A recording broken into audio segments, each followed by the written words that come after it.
are back here on the GSMC Football Podcast. And for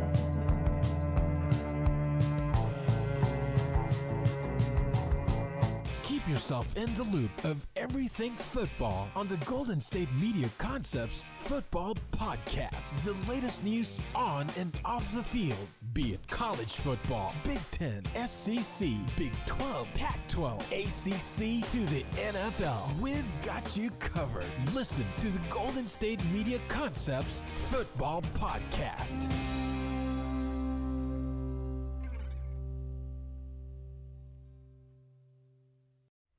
And welcome everybody to another edition of the GSMC Football Podcast, brought to you by the GSMC Sports Network. As always, I'm your host, Kenneth, and it's great to have you guys here on this Monday, December 2nd. We have a lot to talk about on the show today. Before I get into that, just want to remind you guys, as always, to tip or donate and get your comments recognized. Make sure to hit that super chat button in the chat if you want to see me acknowledge any thought or comment you may have throughout the live broadcast. It makes the show more lively, more entertaining between myself, the host, and you guys, the viewers. We appreciate your guys' viewership each and every day, so any contribution you can make to the show means the world to us as we put out content for you guys each and every day. And also, the other way to help out the show is by going to the link at the bottom of the show segment on the ticker, gsmcpodcast.net. That is gsmcpodcast.net.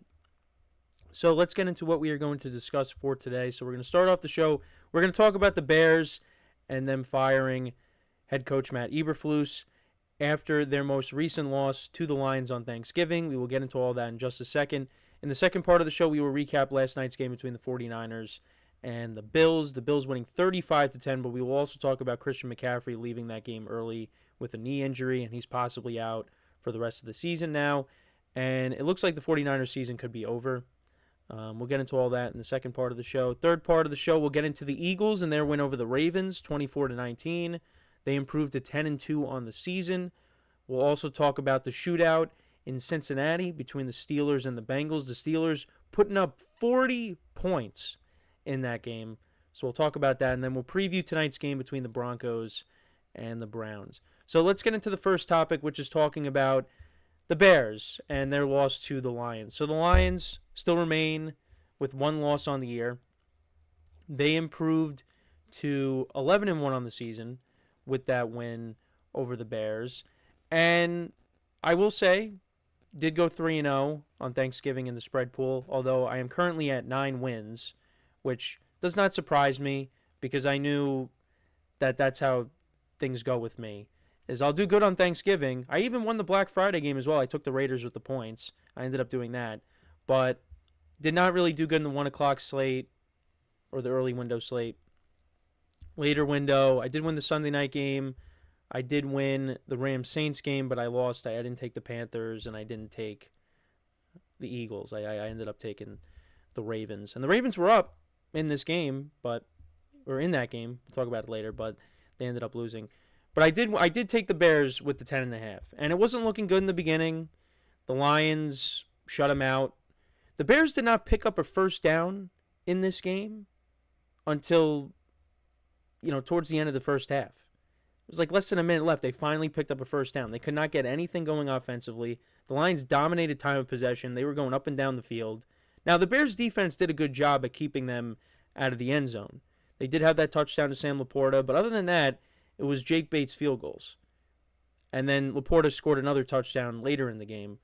But, the Lions were getting chunk plays. They were running the ball well. But the Bears' red zone defense held up.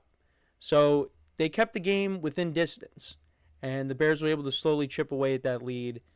And, they made it close, but they fell a little bit short. Kind of like what it's been the last 3 weeks now against their divisional opponents.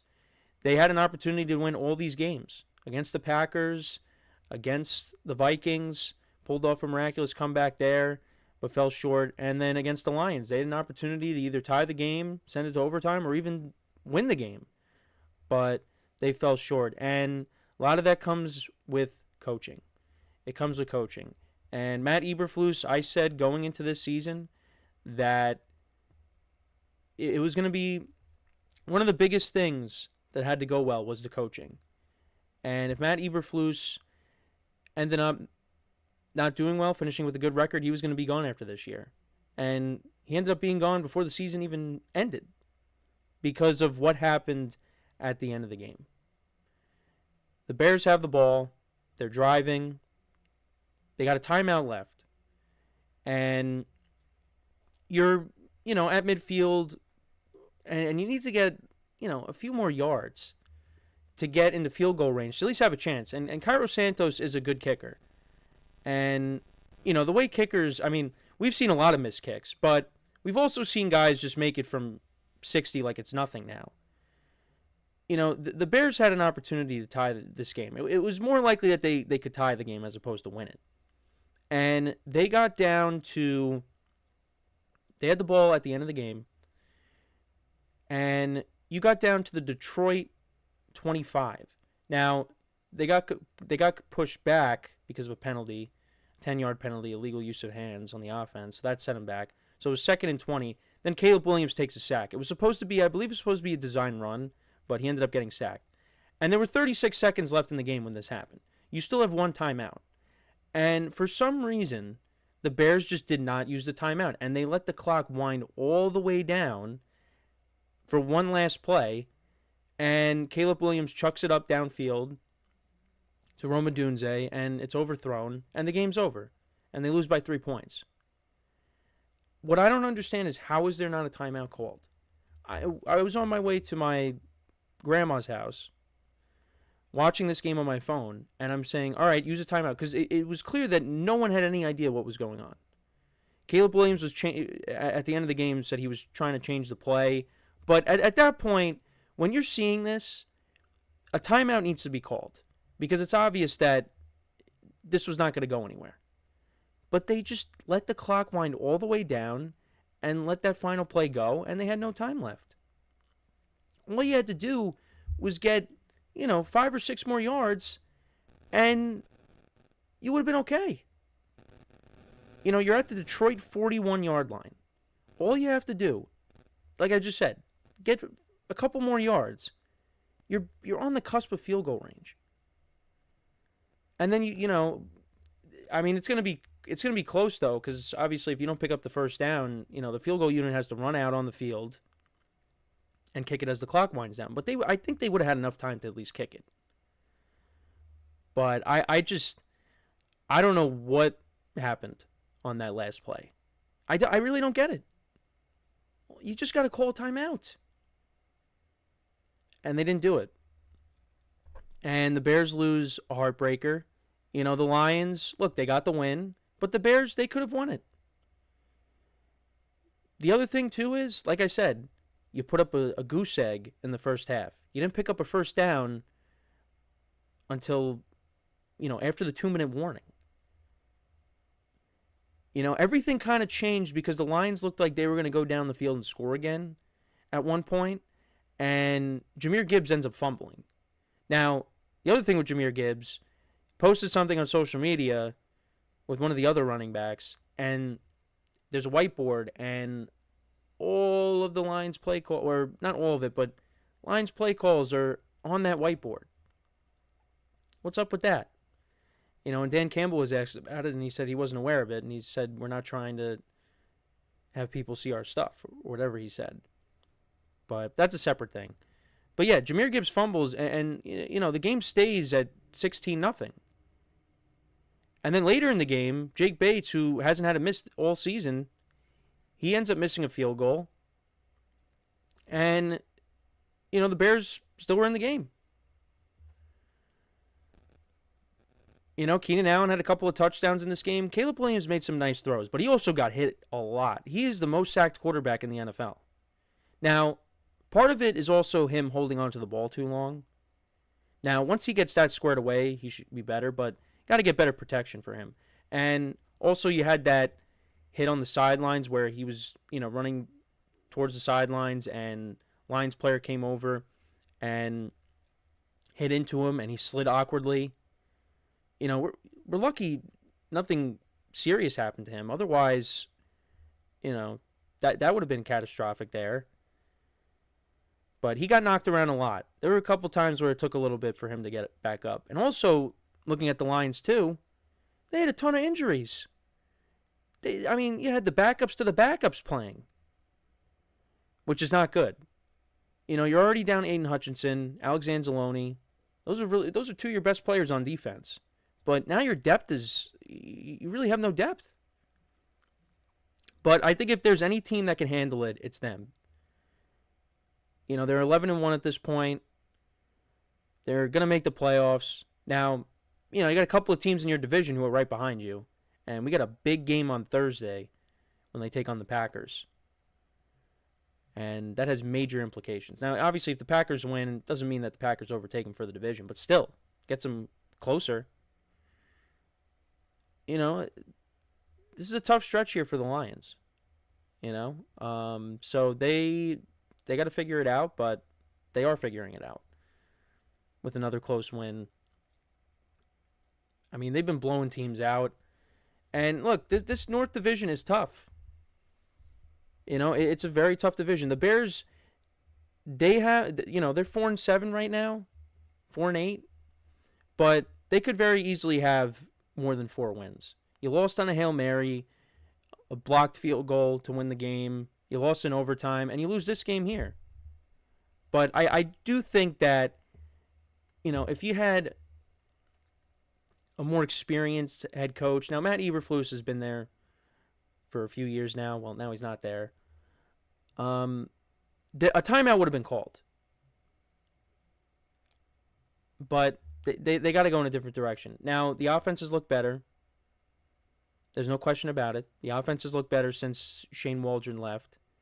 But I don't know what the Bears are going to do at the end. I mean, that's going to be a popular destination for a head coach, a potential, head coach candidate that wants the job.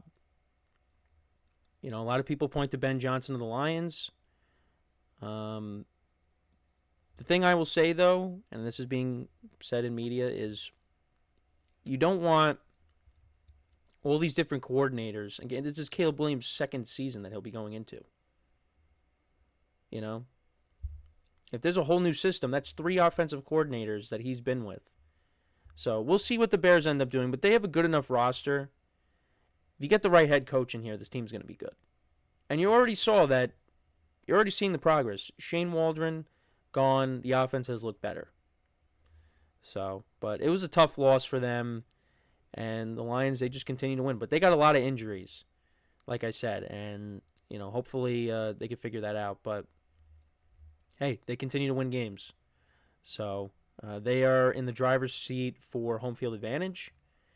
And, listen, we're going to talk about them later in the show, but we could be looking at a Lions-Eagles NFC Championship game. I think that's what we're headed towards right now. Anthony Manzano in the chat. What's going on, man? He had a few things to say. He said, "Have said this multiple times that I understand why these teams hire these geniuses or so-called wonder kids as future head coaches. Send them to college for a couple years to learn how to beat head coaches at a lower Power 5 school in the Big Ten, SEC, and maybe Group of 5. And then he also said, that's a question I was going to ask with Caleb holding the ball too long. Is it because he doesn't trust his offensive line? Because that makes no sense to me. Why hold it so long? You would think it would have to be the opposite way, having him released all quicker so he doesn't have to trust his offensive line to hold blocks for a long time. I really don't know what it is. I mean, maybe it's just because he's trying to extend the play, because that's what he loves to do. I mean, that 3rd and 15 to Keenan Allen, that was a good play. You see the ability that he has. It's just the offensive line. It's a combination of the offensive line and him holding on to the ball, why he's taking so many hits. But I don't know if it's that he doesn't trust. I mean, maybe he doesn't trust it, but I think he just wants to extend the play. He wants to, get that big chunk play. And sometimes, it's better off to just take the check down or throw it away. You don't have to play hero ball all the time. And look, this is only his first season. The talent is there. He's going to get better. It's just, it's disappointing. It's disappointing because this team does have a lot of talent. It's just they're not well coached.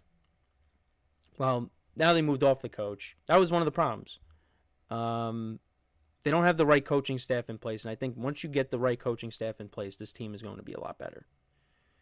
But they play in a very tough division, And look, they could have very easily won these last 3 games, but they didn't. They went 0-3. They're 4-8 right now. I think there are some wins, maybe, in there, but as of right now, they are what the record says they are, and that's 4-8. But yeah, Matt Eberflus. At the end, I didn't mention this though. He said that he thought they did the right thing with how the end of the game played out, and that's kind of what costed him his job. So, I mean, more so the decision of not calling a timeout as opposed to, what he said after the game.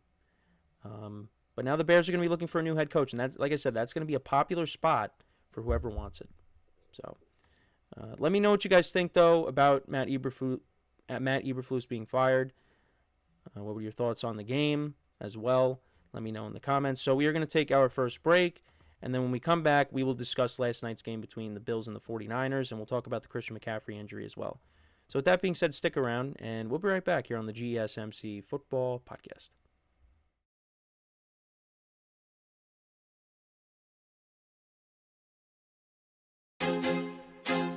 I feel like I'm losing my mind. Is everybody in the world blind? Please, Lord, give me a sign, a sign. I feel like I'm losing my mind. Is everybody in the world blind? Please, Lord, give me a sign, a sign. I wanna be the greatest. Everybody on the fake shit. I look around and feel like everybody is the fakest. I make this every day and I'm impatient, hoping one day I blow up from the basement. Statement, the top is so vacant. I don't hear shit that I think is amazing. Waiting for my day when I'm playing sold out shows for 1,000 faces. Hey, give me that crown, get in my way and to be put down. It ain't your place, all this my town. If I want that shit, then I'll get it right now. I'm losing it, the noose it fits. I'm losing shit, a stupid myth. You choose to live or choose to dip. You choose to fight or lose your grip and lose a gift. I feel like I'm losing my mind. Is everybody in the world blind? Please, Lord, give me a sign, a sign. I feel like I'm losing my mind. Is everybody in the world blind?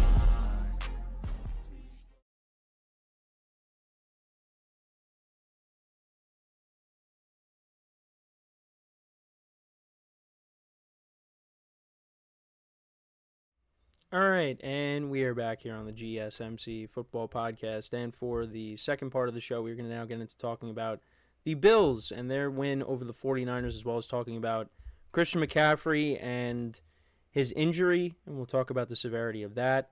So this was a snow game, another snow game, back-to-back weeks of that. There was a little bit of flurries in the Ravens-Eagles game, but this was a full-on snow game. The Bills got a lot of snow going into this game, and it just continued on. And the 49ers were outmatched in this game. They were shorthanded. Of course, Nick Bosa did not play in this game. We weren't sure if Brock Purdy was going to play. He did end up playing, but he really just did not do much in his return, but had a lot to do with the conditions, obviously. The Bills were more prepped for this game. Now, I will say the 49ers were running the ball effectively. Christian McCaffrey was running it well, Jordan Mason. But once the game got out of hand, the 49ers just, it was too much to overcome. This is the Bills. This is their home stadium. This is their home environment. This is what the Bills should do. And this is what they did. Josh Allen had 4 total touchdowns in this game, and we'll get into, why he got a pair of touchdowns on one play. But yeah, the 49ers, well, both teams opened up the game. Actually, no, that's not true. The Bills on their second drive scored a touchdown, but they went 3 and out, actually, to start the game. So you thought, all right, the Niners, they're kind of desperate. They're shorthanded. They need this game, and they got the Bills right off the field to start. And they actually had the lead. They went down the field. They went 9 plays, 48 yards, a lot of runs by McCaffrey. You had Jordan Mason sprinkled in as well. And Jake Moody capped off the drive with a 33-yard field goal. So, things were looking okay. And then the Bills they went down the field, 13 plays, 70 yards, and Ray Davis from 5 yards out scored a touchdown, and that made it 7-3. The Bills' ground game was also effective in this game. James Cook had a monster game as well. Then the Niners, they put together a nice drive. They got down the field, and Jake Moody missed a 45-yard field goal. And then from there, the Bills dominated. They scored a touchdown on their next 2 possessions. Their next drive lasted only 1 play. It was a 65-yard touchdown by James Cook. So that made it 14-3. And, yeah, the Niners had a missed field goal later in the second quarter. Bills scored another touchdown. Josh Allen connected with Mac Hollins. And, yeah, it was a snowball effect after that. Then the 49ers got the ball to start off the second half, but they ended up fumbling. Well, they put together a nice drive. They got down the field. They got to the Bills' 4, and Kyle Juszczyk ended up fumbling. And Deebo Samuel had a clear path to, jump on the ball, and the Niners would have retained possession. But Juszczyk fell into him, and then the Bills ended up recovering, and they returned to 43 yards. But they didn't score any points out of that. Both teams exchanged punts. Then it was 28-3, and this is where Josh Allen scored 2 touchdowns on 1 play. So he threw a short pass to Amari Cooper, who made a nice catch, and then it looked like the play was over, but then he lateraled it back to Josh Allen, who scored the touchdown. So that counted as a receiving touchdown and a passing touchdown. So if you had him in fantasy, you got 10 points out of that. And I did have him in one league, but I was going against him in another, and in that league, it was a win-and-in scenario. And I ended up losing my matchup by 3 points because of that. And, yeah, so that happened. But then the Niners, they put together a nice drive, and Brock Purdy threw a backwards pass to Guerrero, and he scored from 15 yards out. So that didn't count as a passing touchdown, which I kind of needed it to, because I will explain how my fantasy day went at some point during the show. But, yeah, so it was a Guerrero run. It made it 28-10. Then you had punts, and the Bills ended up scoring another touchdown. Josh Allen scrambled, scored an 8-yard touchdown run. And then later, Deebo Samuel returned the kick. He ended up fumbling, and then Tyler Bass missed a 49-yard field goal, which, that's a tough thing to make in those weather conditions. And then the 49ers ended up punting. They went 3-and-out very quickly. And then the Bills just ended the game. Mitchell Trubisky came in, and they just ran the ball pretty much the entire time. And that was it.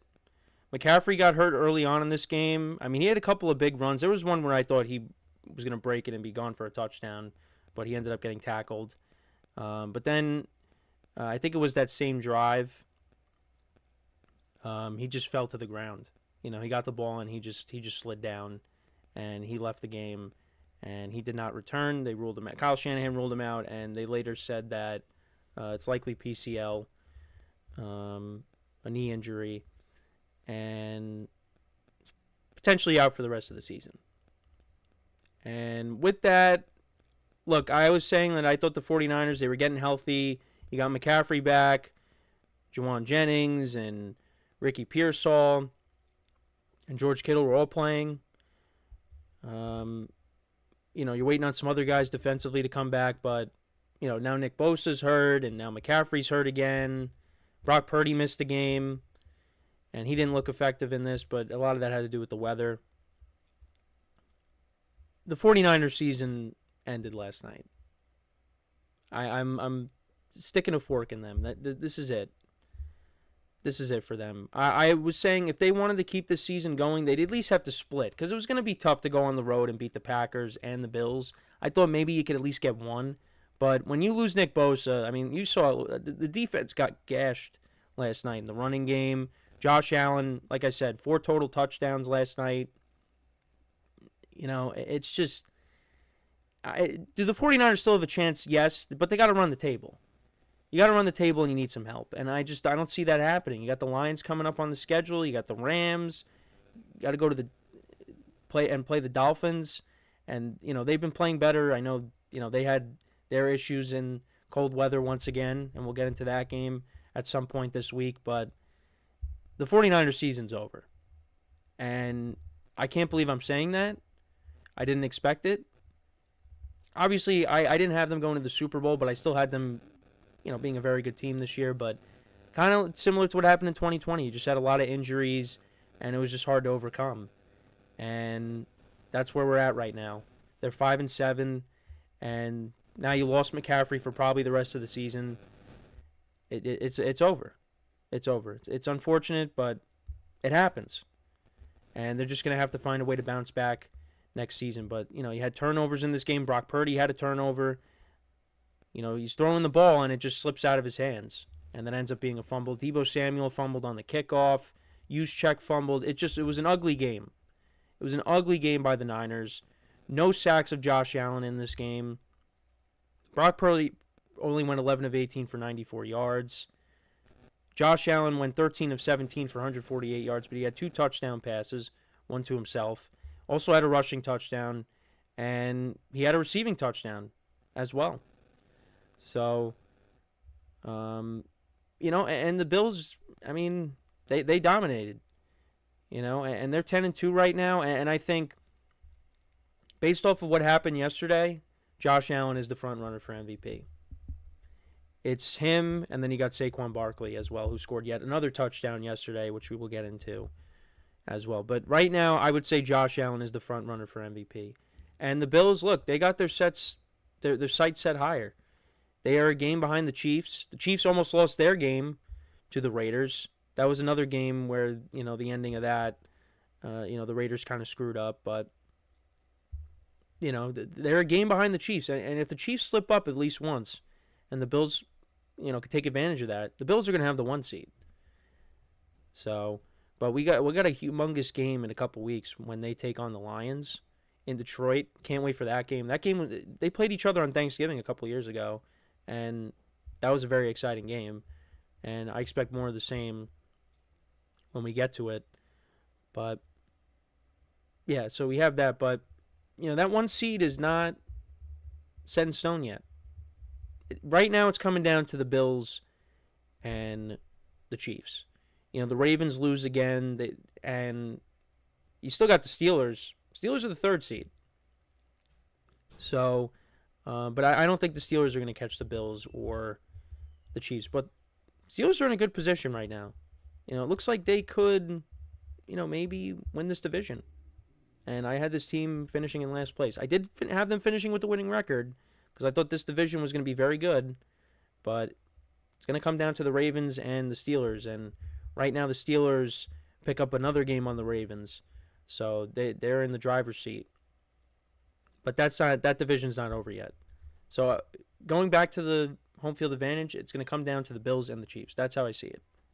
So we'll see what happens, but Bills pick up another win, and this is what I was hoping. Not really what I was hoping, but I expected from them when we had that snow game in the playoffs against the Bengals. Because that's what I thought of them. Because, the Bengals were coming to them, and you thought, all right, look, it's snowing. The Bills should handle their business, right? No. The Bengals dominated that game. But here, they beat up on a banged-up 49ers team, but still, this is how you expect the Bills to play in the snow. They ran the ball effectively, and you have a generational quarterback in Josh Allen, who, congratulations on the engagement, by the way. That also happened. Him and Haley Steinfeld are now engaged, so congratulations to Josh Allen. I was very happy. You saw that one interview with him. He didn't go into full details. I mean, he kind of connected the dots, and also you just happened to look at his social media page to be like, oh, well, that's why he's in such a good mood. But yeah, that happened, and could be the MVP this season, and we'll see what happens with the playoffs. Could the Bills finally break through? I think they can. You also got Matt Milano back, I believe, last night, so that's big to get him back on defense. So things are looking good for the Bills right now. 2 teams going in opposite directions right now with the 49ers and the Bills. And I think we'll talk about the 49ers a little bit more this week. because we'll probably get confirmation on what the specifics, the timeline is for Christian McCaffrey. But either way, I think even if it's not season ending, I think you still shut him down for the year. Because he has not been 100% this year. And, maybe he went a little too hard last night. Because in the beginning, you're like, wow, look at McCaffrey. This is the McCaffrey we were expecting. And, he definitely came back too soon. So I think it's best for McCaffrey and the Niners, even if, he is going to be out for the year, I would imagine. He's going to be shut down, and then you just hope things are better next year for him and for the Niners, because this is just, it's a lost season for him. And I didn't really think that going into the year. So, look, you could say bring up the Madden curse. You could say Super Bowl hangover. It's just, that's what happens to some of these teams. After they lose the Super Bowl the following year. Look at what happened to the Eagles last year. They were doing really well, and then they had that collapse. It happens. That's football. So, let me know what you guys think, though, about this game from last night, or your takeaways from it. Let me know in the comments. So before we go to break, I just want to remind you guys once again to tip or donate, get your comments recognized. Make sure to hit that super chat button in the chat if you want to see me acknowledge any thought or comment you may have throughout the live broadcast. It makes the show more lively, more entertaining between myself, the host, and you guys, the viewers. We appreciate your guys' viewership each and every day, so any contribution you can make to the show means the world to us as we put out content for you guys each and every day. And also, the other way to help out the show is by going to the link at the bottom of the show segment on the ticker, GSMCpodcast.net. That is GSMCpodcast.net. So when we come back from our next break, we will discuss the Eagles picking up their win against the Ravens, improving to 10-2 on the season. We'll get into the specifics of that game when we come back from our next break. So with that being said, stick around, and we'll be right back here on the GSMC Football Podcast. Looking for your daily fix of sports talk without having to pay for it? GSMC Sports Network is available on YouTube. Just search GSMC Sports Network. Get your fix of daily sports talk shows on YouTube, absolutely free. NFL, college football, NBA, MLB, MMA, UFC, fantasy football, and so much more. GSMC Sports Network has shows running all day long, with new sports shows starting every 2 hours. Just like on your favorite cable sports channel, except GSMC Sports Network is absolutely free. Just search GSMC Sports Network on YouTube to catch one of your new favorite shows, like the GSMC College Football Podcast, Chip Shot Football Podcast, Hoops and Heels Women's Sports Podcast, GSMC Basketball Podcast, and so many more. Check it out for yourself. GSMC Sports Network, now available on YouTube absolutely free.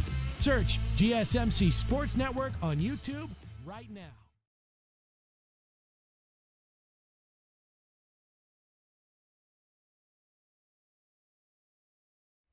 All right, and we are back here on the GSMC Football Podcast. And for the third part of the show, we're going to now get into talking about the Ravens-Eagles game from yesterday. This was the most anticipated game, or one of the most anticipated games of the weekend, and was lower scoring, and the Eagles got the win. Now, it didn't look good for the Eagles in the beginning. They were down 9-0, but they came back, and they ended up pulling out the win, and they improved to 10-2 on the season. So we'll kind of go through the drive summary. So the Eagles punted on their first 3 drives. The Ravens on their first 2 possessions, they scored points. You had Justin Tucker in the beginning, put the Ravens up 3-0 with a 34-yard field goal. Then the Ravens put together a touchdown drive on their next possession. Lamar Jackson connected with Mark Andrews. Mark Andrews, Lamar just threw it into a crowd, and Mark Andrews was able to pull it down and make the catch. And his touchdown celebration was kind of funny. Him just, showing everybody the ball, that he was able to corral it. But then Justin Tucker missed the extra point, and he had a rough game. And kind of one of the reasons why the Ravens ended up losing. So it was 9-0. The Eagles finally put together a drive that led to a touchdown. This was to Dallas Goedert, a 17-yard touchdown, so that made it 9-7. Then the Ravens punted. Eagles scored another touchdown on their next possession. They went 9 plays, 68 yards. They got down to the 1, and of course, they run the tush push, and that made it 14-9. And then Justin Tucker did make a field goal to make it 14-12. It was a 50-yarder, and that's what the score ended up being at the half. But you had a couple of missed field goals later on, and then eventually the Eagles pulled away. You had Saquon Barkley scoring a 25-yard touchdown to make it 21-12. Ravens turned it over on downs. They tacked on a Jake Elliott field goal. This was from 35 yards out. The Ravens did score a touchdown. This was to Isaiah Likely, an 11-yard touchdown that was set up by a 39-yard scramble by Lamar Jackson from the 50. And, they went for the onside kick. They don't get it. And the Eagles win. And, they won on good defense and running the football. Saquon Barkley had over 100 yards rushing yesterday, 107 yards on the ground. He had a touchdown. Jalen Hurts, he only went 11 of 19 for 118 yards, 1 touchdown, no interceptions, was sacked a couple times. A.J. Brown had 5 receptions for 66 yards. Dallas Goedert, 3 for 35 and a touchdown. The Eagles' defense, 3 sacks of Lamar Jackson. And then as for the Ravens, Lamar Jackson went 23 of 36 for 237 yards, 2 touchdowns, no interceptions. Derrick Henry only 82 yards on the ground. Lamar Jackson had 79 yards on the ground. Zay Flowers, 3 for 74. Mark Andrews, 6 receptions for 67 yards and a touchdown. Isaiah Likely had 5 for 38 and a touchdown. A couple of fumbles by Lamar, but he didn't end up losing them. And the Ravens defense had 2 sacks, like I said, of Jalen Hurts. Justin Tucker, 2 for 4 on field goals, 1 for 2 on extra points. The Ravens dropped to 8-5, and now they are a game and a half behind the Steelers. So, look, they have an opportunity. They'll be playing the Steelers again at some point. And, there's still time to catch them. But right now, I mean, you would have thought I thought it was going to come down to the Ravens and the Bengals. I did, and I was wrong about that. The Steelers, I had them at 9 wins. They're at 9 wins right now. Mike Tomlin, once again, clinches another winning season. Well, we'll get into that in the next segment. But, yeah, the Ravens, they find themselves in second place with this loss. And, this was a good Eagles team. This was a statement win for the Eagles. The Ravens, they got the Giants coming up on the schedule. They got the Steelers, the Texans, and the Browns. Well, they got the bye week. But then those are their remaining 4 games. I think they could go 3-1, maybe 4-0. I think they do have the Steelers at home. I think they should be able to win that. But it's going to be a tough game. I think they should beat the Giants. I think they should beat the Texans. And I think they should beat the Browns at home. So that gets you to 11, 12 wins. Is that enough to win this division, or are the Steelers, going to win more? Or do the Steelers win that final game against them? Because then the Steelers, they have the Browns next week. They got the Eagles, the Ravens, the Chiefs, and the Bengals again. So, they got tough games on their schedule. So it's not over yet. But, that was a tough game for the Ravens to lose. But I think this game had more to say about the Eagles, because we kind of looked at some of their wins this year against the Giants and against, the Browns, some of these teams, and you're just like, these, they're beating up on bad teams. But, they beat up on the Commanders at home, who were hot coming in. And, last week you were all over the Rams. Saquon Barkley ran wild. You kind of shut down that offense, and you shut down this offense here. This is a very good Eagles team. And this is a team that I was actually right about. I turned out to be right. I said this team is going to be similar to how they were when they got to the Super Bowl, because I thought they improved their defense. Getting Saquon Barkley was going to really make a difference, and that's been the case. Now, the thing I am concerned about is if they get into a shootout, where you got to go tit for tat, is Jalen Hurts going to be able to step up and make big plays when he has to? Now, I think he can. He has the capability of doing that. But is he going to be able to do it? Because right now, he's not really asked to do much. Because the Eagles, they play good defense. And because of that, You run the football. You get the ball to your playmakers like A.J. Brown. They still and Dallas Goedert last night. There was still no Devontae Smith. So once they get him back, that's going to make them even better. This is a very good team. But that's the one little concern I have is if they get into a shootout, if their defense can't stop the opposing team's offense, is Jalen Hurts going to be able to match what that offense can do? Now, the Eagles have the talent to do it. So, it's not a definitive no, he can't. But that's something that I'm a little... That's one little nitpick I have. Other than that, team's very good. The defense has been great. The secondary especially, with the guys they have back there. They did a very good job at fixing this defense. And the Eagles are a well-run organization. Now, you might not like the head coach still, but hey, they have won games since he's been the head coach. They're going to make the playoffs again. They're going to win this division. They win games. Now, you could say they win games in spite of him, but still, they win games. And I really do think that we are heading towards a Detroit-Philadelphia NFC Championship game in Detroit later this season. Because I do think that the Lions will get the 1 seed. Right now, it's going to be the Lions 1, Eagles 2. That's where we're at right now. I think that's what we're going to end up getting. And I do think that these two teams will match up in the NFC Championship game, and it's going to be an unbelievable game. Because both teams are talented from top to bottom. Like I said before, I do worry about the Lions and their injuries. Because right now the Eagles are the healthier team. And the Eagles have, you could make the argument that they check the box. You would, like, between Jahmyr Gibbs and David Montgomery right now and Saquon, you probably take Saquon. The Eagles receivers and the Lions receivers, you probably take the Eagles receivers. Quarterbacks, it is kind of tough. Jared Goff, I think, is having the better season than Jalen Hurts, but, Jared Goff is more of the traditional pocket passer. Jalen Hurts could take off and run with it. So, Jared Goff's a better passer. Jalen Hurts is the better runner. But and right now the Eagles' defense is better, you'd probably say, just because the Lions are dealing with a ton of injuries right now.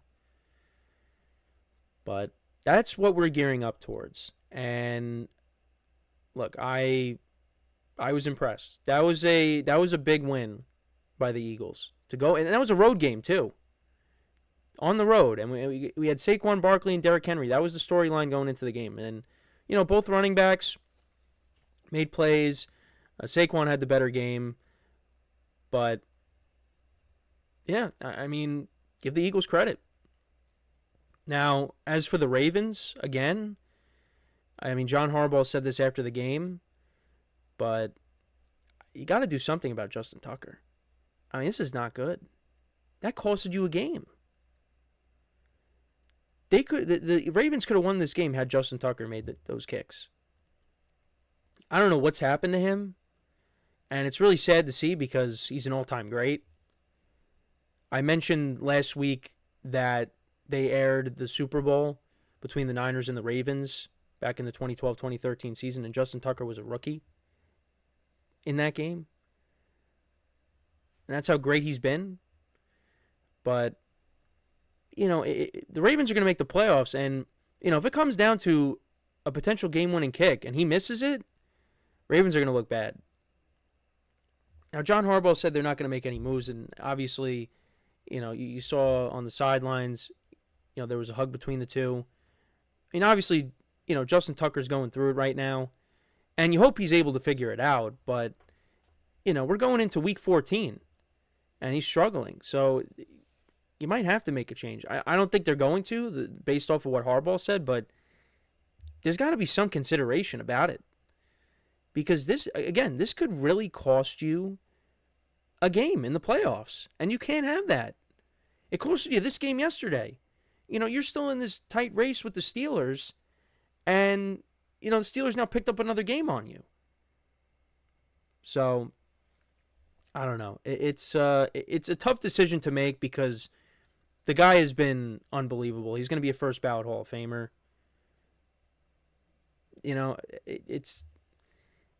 you can't wrap your head around it. But that's where we're at right now. So let me know what you guys think, though. Should the Ravens make a change when it comes to kicker? I mean, it doesn't seem like they're going to, but I think you got to consider it. But the Eagles pick up another win. Saquon, another touchdown.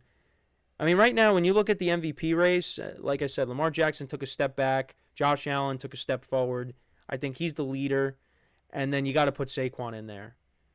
Because Saquon has just been unbelievable. And the Giants just continue to lose when they didn't even play on Sunday. They did play on Thursday. They did lose, but another good game by Saquon. That's just another loss for them.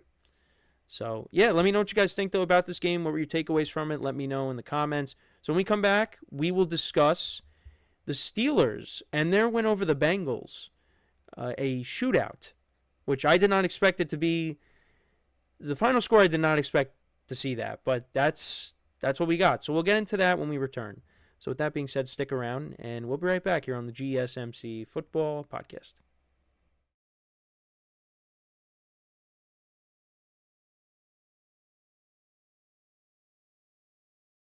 For the best and latest podcasts available anywhere, go to the podcast app on your cell phone and type in GSMC to access free content-rich podcasts on health and wellness, book reviews, sports, entertainment, relationships, social media, movies, technology, finance, and even weird news. Subscribe and download the GSMC Podcast Network's family of shows, available everywhere podcasts are found.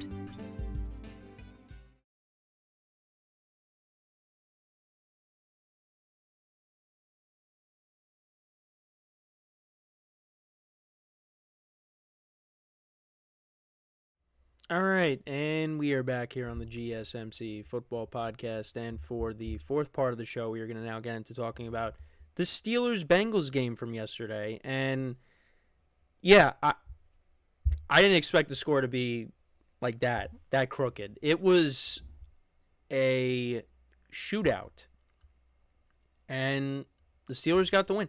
The Steelers put up 44 points yesterday.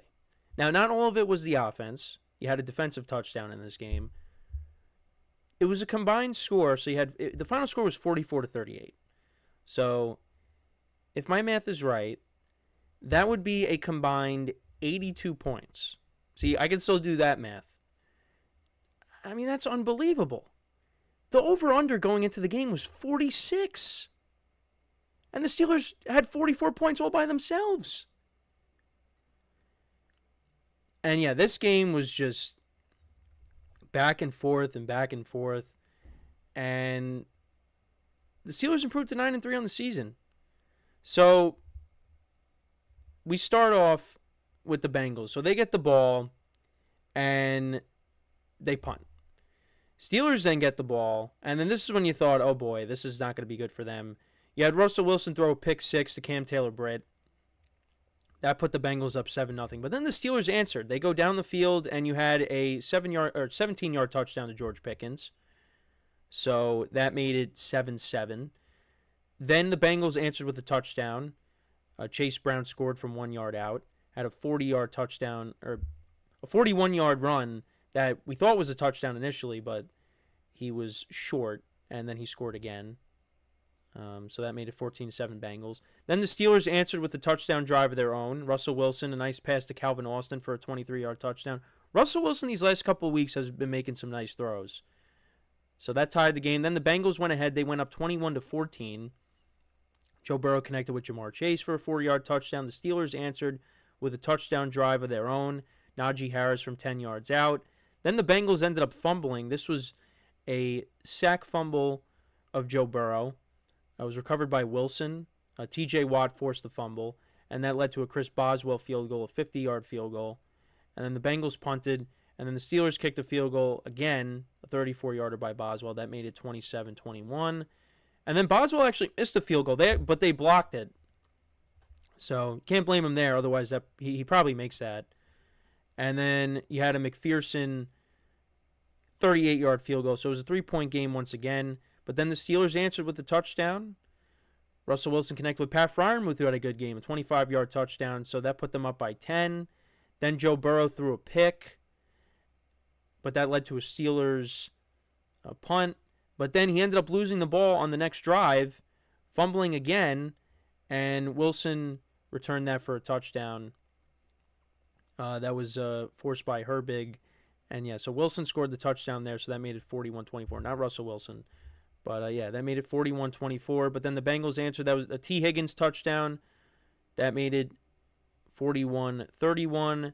Boswell kicked another field goal, so that made it 44-31. And then the Bengals did score another touchdown. This was to Yoshi Voss, 3-yard touchdown. And then the Steelers ended the game. And they win 44-38. Russell Wilson, 29 of 38 for 475 yards rushing on the ground. Had a touchdown. George Pickens had 3 receptions for 74 yards and a touchdown. You also had Pat Freiermuth, 6 receptions for 68 yards and a touchdown. Also, Jaylen Warren was involved in the passing game. He had 55 yards receiving as well. This was a big win for the Steelers. It was an unlikely win. I did not expect them to... I actually didn't think they were going to win this game. I didn't. I thought the Bengals, they were due for a win, and I just thought the Steelers' offense would kind of struggle. I knew the Bengals' defense obviously was not good, but I just thought, the Steelers' offense has kind of been struggling. I just didn't think that... I didn't think they were going to win this game. But the Steelers' offense proved me wrong. They took advantage of a bad Bengals defense. They had 4 sacks of Joe Burrow. They forced a couple of turnovers. Like I said, Peyton Wilson, had 2 fumble recoveries. Dante Jackson had an interception in this game. And then you look on the other side for the Bengals, Joe Burrow, 309 yards passing, 3 touchdowns and an interception. Chase Brown, 70 yards on the ground and a touchdown. Jamar Chase, 6 receptions for 86 yards and a touchdown. T. Higgins had 5 for 69 and a touchdown. Like I said, Joe Burrow, 2 fumbles in this game. Cam Taylor-Britt had a pick 6. Bengals defense had 2 sacks of Russell Wilson. But once again, the Bengals lose a 1-score game, and that's their 3rd loss in a row. And they're 4-8. They're not making the playoffs. We talk about the 49ers, their season being over, even though they still maybe have a chance if they can win out. I don't see the Bengals winning out. Their margin for error is so small. That's why when you have some people, including one of my friends, they come out and, they blame Joe Burrow. Well, you kind of see why, because Joe Burrow, lost the ball and the Steelers ended up returning it for a touchdown. It happened in the Chiefs game as well. They had a 21-7 lead against the Ravens, and there was a period of time where they just did not score. So, if you're the Bengals, you basically have to be flawless on offense to win these games. I did not expect the Steelers to put up 44 points yesterday. I didn't. But they did. And you had Russell Wilson throw for 400 yards. Like I said, he made some good throws yesterday. He's been making some good throws these last couple weeks. I know they lost to the Browns, but still. He's looked good. The Steelers put up 520 yards of total offense yesterday. My dad, after what happened last week against the Browns, he said, "Could we score some touchdowns? I want to see more touchdowns." Well, is 44 points good enough for you? I mean, that is unbelievable. I really can't believe it. So Russell Wilson now on the season, he has 1,600 yards passing, 10 touchdowns to 3 interceptions. I mean, he's been solid. And again, I bring this up, you question the move when they went to him after, Justin Fields and the Steelers, they got off to a good start. Then they switched back to Russell Wilson, and you thought, why are you doing that? Fields is not playing that bad. Well, look at them now. Russell Wilson is playing good football. And this is what happens also when you have a head coach that believes in you. Because Sean Payton, he just dealt with Russell Wilson last year. It's obvious he did not want him as the quarterback. Now, I think as we look at the landscape right now, it worked out for both teams because the Steelers are in first place and the Broncos look like they're on their way to the playoffs because they got their guy in Bo Nix and he's playing really well. So it wasn't a good mix. But now the Broncos have their quarterback. The Steelers got their quarterback as of right now with Russell Wilson. I don't know what the long-term plan is. Are they going to bring him back next year? I don't know. We'll have to wait and see on that. But as of right now, the Steelers are 9-3. They're playing good football. Obviously, you don't want to see the defense get torched like that. But, hey, TJ Watt made plays. They had a defensive touchdown. Even though Joe Burrow kind of picked them apart, they still won the game. You know, when Joe Burrow puts up over 300 yards passing, Bengals have 38 points in this game, you'd think the Steelers probably lost. No, that's not what happened here. The Steelers won. They put up 44 points. You would have thought that Ben Roethlisberger and Le'Veon Bell and Antonio Brown, you thought it was that offense. No. This was Russell Wilson and Najee Harris and George Pickens and Pat Freiermuth. Now, these are good players. But, I mean, you go back to the Killer Bees, like, that offense was elite. When we look at this Steelers offense, this iteration of the Steelers offense, this offense is not elite. But it gets the job done. And it got the job done yesterday. And they're a game and a half up on the Ravens. Like I said before when talking about the Ravens-Eagles game, they got tough games on the schedule. They do have both of those teams. The Ravens one more time, the Eagles, they have the Chiefs. You got the Browns again. They're going to try to get some revenge on the Browns for that loss, which I think the Steelers should win with them being at home. So the Steelers right now, they're in a good spot. If for some reason they end up losing the division, I still think this team is making the playoffs. Now, I bring up the Steeler fans in this aspect. They don't want to see that happen. They want to win this division. They want to host a playoff game. They want to advance in the playoffs because there are Steeler fans out there that are tired of Mike Tomlin because, yes, he does not have a losing season once again, but they want to see more. They want to see more. And you kind of look at the landscape of the AFC.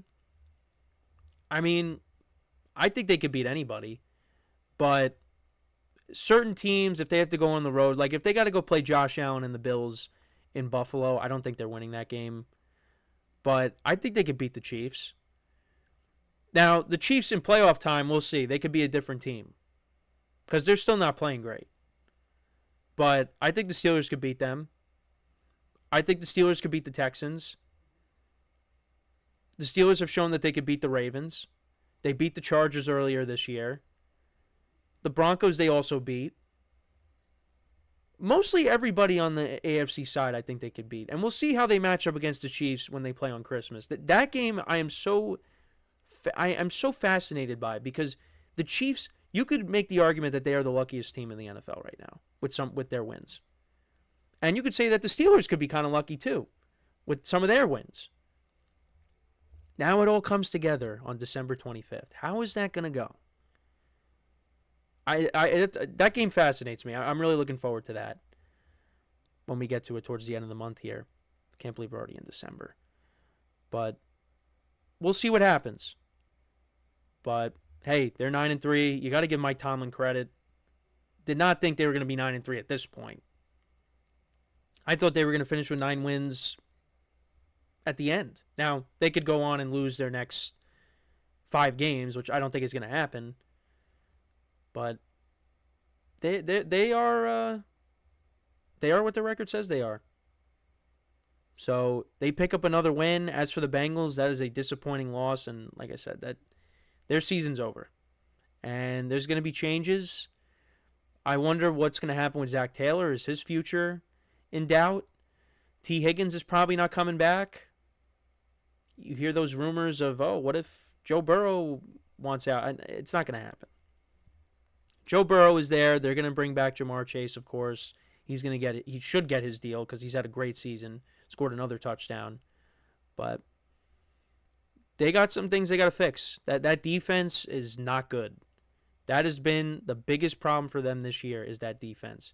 And that's why, like I said, Joe Burrow has to be perfect. And when he's not perfect, you still have people that come out and criticize him and say, hey, he's also at fault. Which he does deserve some blame. But you can't say that he's the majority of the blame. That defense is horrendous. and they got to fix it.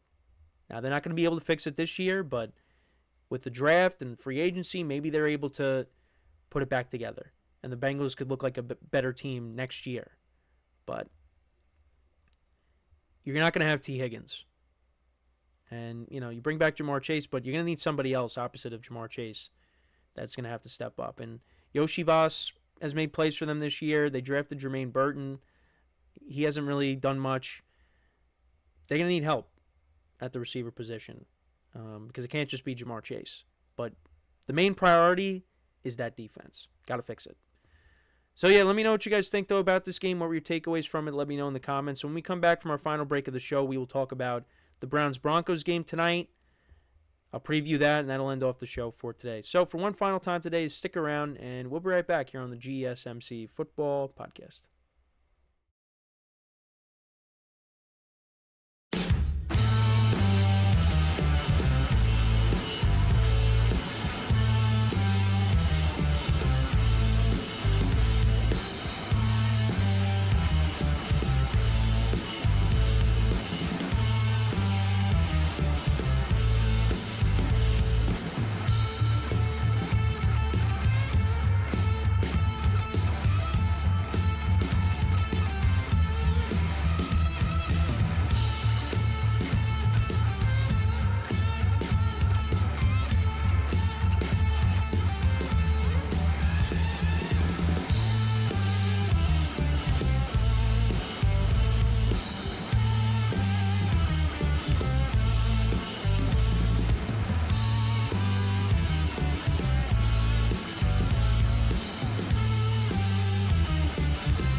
All right, and we are back here on the GSMC Football Podcast. And for the final part of the show, we are going to now get into talking about the Browns-Broncos game for tonight that will end off Week 13 in the NFL. And let's kind of get into it. So the Browns, of course, they have been a disappointment this year, mainly because, the quarterback position just ended up not panning out the way they hoped for. And, they also are dealing with injuries as well, which is something that they were able to overcome last year. But, yeah, not so much this year. It's unfortunate, but, it happens. And for the Broncos, they have been a surprise. I thought this team was not going to be good because I didn't really know what to expect from Bo Nix. And I just thought, they were going to be limited on offense. And give them credit. This team is good. They play good defense. And also, the man in this picture here, Courtland Sutton, he's been on a tear these last several weeks. He has finally found his quarterback, because how many years were we saying, if Courtland Sutton and, Jerry Jeudy, who actually will be playing on the opposite side tonight with the Browns, if they could just get the right quarterback, they'll be really good. And you thought Russell Wilson was going to be that guy. It ended up not turning out that way. But with Bo Nix, they have a nice connection. Sutton has been really productive as of late. And let's see if that continues tonight. I kind of need a career day out of him tonight if I'm going to want to win in one of my other dynasty leagues. There's still a way that I could salvage my fantasy week, because I went from possibly going 3-2 to now possibly going 1-4 across my leagues because of, partly because of the game that happened last night. But, if Courtland Sutton and Nick Chubb have good games tonight, maybe, we could still end up going 3-2. So, yeah, the Browns actually are coming off of a win against the Steelers. And you're going to have Jameis Winston playing tonight for them. And Jameis, look, he's been solid. He's been solid enough. He's kind of been inconsistent. The Chargers game, he was not good. I mean, he threw 3 picks, but against the Ravens, he was good. The Saints game, he was good too, but they ended up getting blown out. The defense got torched in that game. And then the Steelers game, had a couple of turnovers. I think the Browns should have lost, but, they ended up getting the win there. And they're 3-8, probably not going anywhere. So, and Jameis definitely has the opportunity to, maybe be a bridge quarterback next year. I don't know if the Browns are going to bring him back, but could end up going somewhere where a team needs a starting quarterback for at least a year, and he could step in, be the starter, and, for whatever team drafts a quarterback, maybe they have them sit behind Jameis, and then when they're ready, they take over. But, tonight, I don't really know what to expect out of this game. I think the Broncos win, but what kind of game is this going to be? Because the Browns and the Broncos did play each other last year. Now, it was different because you had Russell Wilson, of course. The Broncos did win that game. The score of that game was 29-12. Russell Wilson had a touchdown pass in that game. Javonte Williams had a rushing touchdown. Actually, no. He had 65 yards on the ground. Cortland Sutton had 3 receptions for 61 yards. Samaje Perine had 55 yards on the ground, a touchdown. Russell Wilson had a rushing touchdown. Like I said, so the Broncos really ran the ball on them. The Browns, you had DTR and PJ Walker playing in that game. DTR had a touchdown pass. Jerome Ford was the leading rusher. He had 65 yards on the ground. David Njoku had 6 receptions for 59 yards. I kind of need him to not do anything tonight. I need Nick Chubb to have a big game and Njoku to kind of, take a back seat because I'm losing by 6 in one league and my friend has Njoku and I have Chubb. Now, I thought I was going to win that matchup going into last night because I thought the Niners would at least do a little bit on offense, just enough where, I'm in a good spot, but really did nothing. And now I need Nick Chubb to have his best game of the season, which I don't know if he's going to because he hasn't been great. I know last week he had 2 rushing touchdowns, but, he only had 50 yards on the ground. He's still trying to work his way back from the injury that he suffered last year. But, hey, listen, if you could get down to the goal line, run it with Chubb, hopefully he scores, and I'm in good shape. Just don't throw it to Njoku tonight. But he's going to be more of a factor in the offense because there's going to be no Cedric Tillman tonight. Suffered a concussion last week against the Steelers. Maybe Jerry Jeudy has a big game, going against his former team. They got Elijah Moore. I believe he's going to play in this game. I don't think he's dealing with an injury unless I'm wrong. But that's kind of how my fantasy matchup is at the moment. And I hope that I somehow get the win. Because yesterday was brutal for fantasy, for my luck.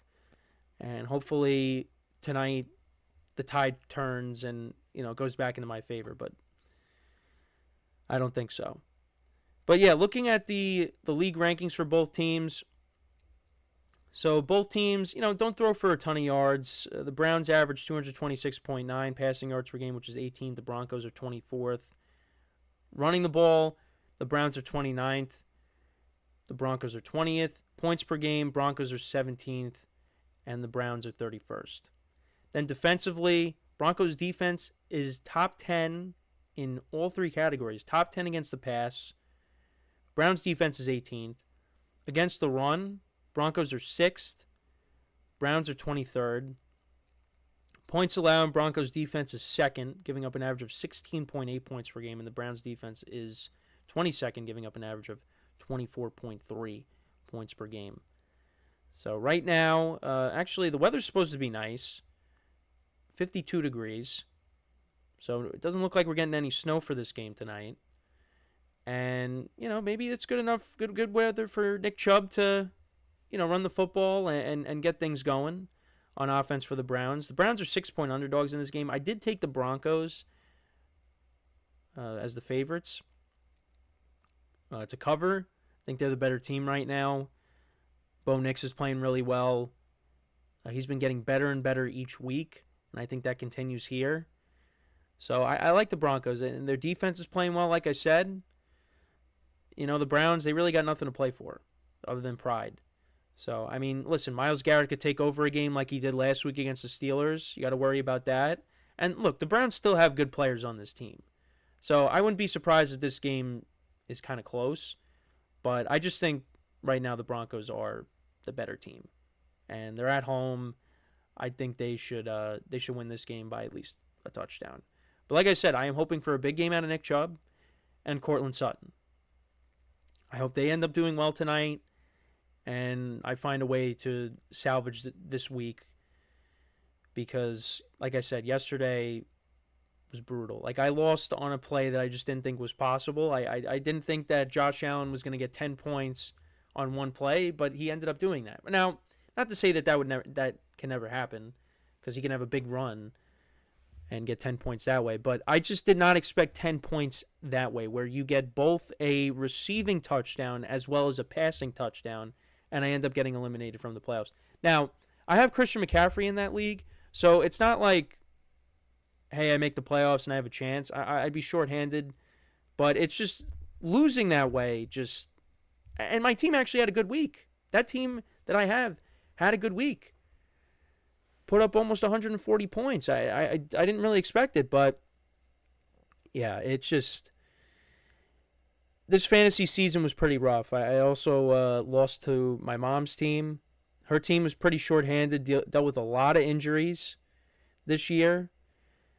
Lost 3 wide receivers, Chris Godwin, Rashid Shaheed, Stephon Diggs. Also had no J.K. Dobbins.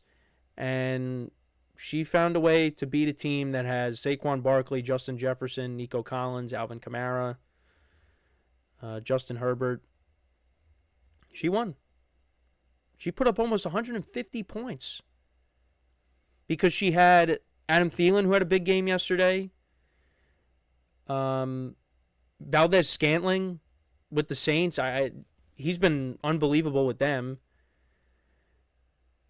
I lost to a team that had that. T. Higgins. Well, she had T. Higgins. T. Higgins is one of the receivers that actually didn't get hurt. Well, he's been hurt, but he's back and he's been playing well. She also has Jordan Love and Derrick Henry, but yeah, it's just I got eliminated from that league. I pretty much got eliminated from 3 of the 5 leagues that I'm in yesterday. So, not looking good. And then on top of that, the spread pool, hey, it was looking good. I was 4-0 to start the week, but, not going to win anything this week. There were a lot of games that I looked at. Now, this game, like I said, I'm set on taking the Broncos. But there are a lot of games that I looked at yesterday before my picks locked, and I said, I don't feel good about this, and I didn't change it. I was too afraid to change them, because I had the Titans covering. I had the Bucks winning and covering. They should have lost, but they ended up winning and tying the Falcons for first place. And then the Patriots-Colts game, that was another one where I said, I don't know if I trust the Colts. And it's just, I kept everything. And, those 3 games I ended up losing. Thought I was going to lose the Seahawks-Jets game because I took the Seahawks. Well, we saw what happened with that. There's a lot that I didn't get to today that I will get to tomorrow because there's a lot to talk about with the NFC South and, again, another Jets loss. Also talking about the Packers and their win. Trevor Lawrence and his injury against the Texans. He got concussed in that. There was a huge fight. There were a lot of fights, not just in the NFL, but in college football because it was rivalry week. And you had multiple teams win, and they were planting the flag, and it was ugly, especially the Michigan-Ohio State game. Michigan winning that, very low-scoring game, I might add, and they planted the flag, and chaos ensued.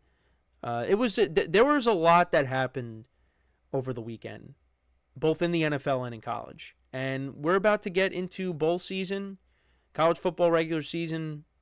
Pretty much over, and we're going to find out what this final playoff bracket's going to be, and then soon after that, the NFL postseason is going to be upon us too. So a lot to look forward to in the coming weeks. But to kind of put a bow on this segment here, so I got the Broncos winning. I'm going to say they win. I'll say they win 27-14. I think, I'm hoping for a big game out of Nick Chubb. I'm hoping David Njoku doesn't do anything. I'm hoping Nick Chubb has his first 100-yard game of the season and a couple of touchdowns. That would really make me happy. I expect Bo Nix to play well. Jameis, I think, will make some good plays, but I think he'll also turn the ball over, and the Broncos defense, I think, will capitalize on that. And we'll see what Jerry Jeudy does in his revenge game. Does he have a big game? We'll see. But I hope you guys enjoyed the show today. I hope everybody had a good Thanksgiving, a good weekend. But yeah, we're in the home stretch here. This is the final month of the regular season in the NFL, and bowl season is upon us with college. So enjoy it, because it's going to go really fast. We're already in December. I can't believe it. But yeah, that is all the time that we have for today. Thank you guys for tuning in. Make sure to check out all the other shows as well. Make sure to leave a like, comment, and subscribe to the video. And as always, I'm your host, Kenneth Grunfelder, signing off from the GSMC Football Podcast, brought to you by the GSMC Sports Network. Have a good day. Enjoy the game tonight if you watch it. And I will talk to you guys tomorrow. Take care.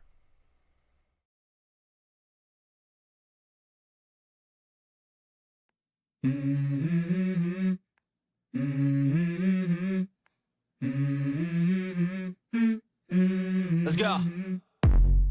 I wake up to a little bit of drool on my pillow, feel like it's gonna be a bad day. Yeah, I'm tired of shit, and the coffee ain't hit yet, damn it.